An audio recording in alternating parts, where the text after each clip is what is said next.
What's up, guys? Welcome to this video. Today I'm discussing hyperventilation, over breathing, and how it can cause these neurological or cardiovascular symptoms that we get with our anxiety, the symptoms that you feel on a daily basis.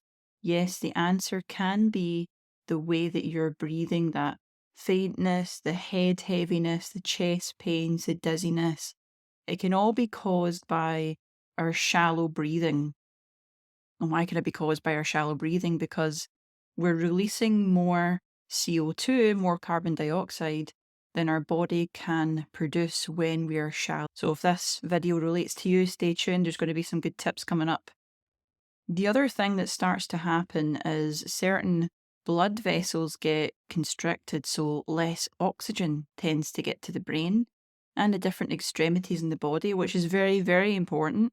I want to make sure that this video gives you the tools that you need to begin taking care of this shallow breathing pattern that could be causing your anxiety symptoms. But I also want you to understand how we judge whether we are in fact hyperventilating without even knowing it.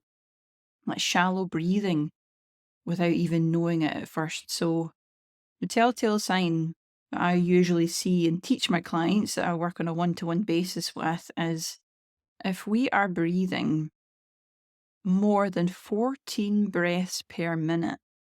You can even set a stopwatch and I'll click start and start to count how many breaths we are taking in a minute. If it's around 14 or more, I can tell that the breathing has something to do with their release of their stress response, their fight-flight response, that phrase that every anxious person knows.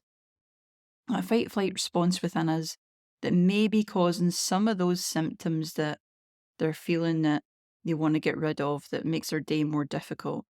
So try and practice to keep it between 7 and 10 breaths. We want to practice and consciously make the effort to bring it down to 7 to 10 breaths per minute to release that rest response, which is related to that parasympathetic nervous system that some of us know about. Very, very important. And we can get really, really anxious if we're breathing over that. Now, this is not a sign or a signal for you to become obsessive or obsessively count how many breaths you're doing all the time throughout the day. Just practice being mindful of this, especially when you start to feel those symptoms creep up.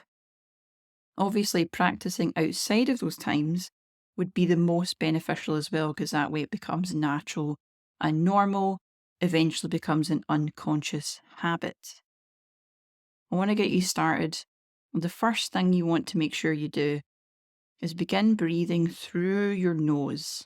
Get conscious about whether you're breathing through your mouth or through your nose. You guys to pay attention to is just to slow your breathing down.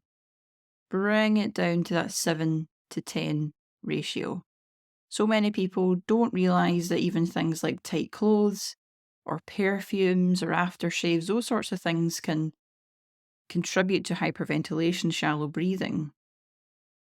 So take that technique to breathe into the nose more often.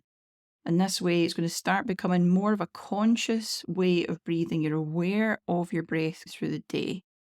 I promise that if you're in a difficult situation or a difficult environment, you're dealing with a difficult person, you're going to find that you become much more clear. You have more clarity and your rational mind shows up.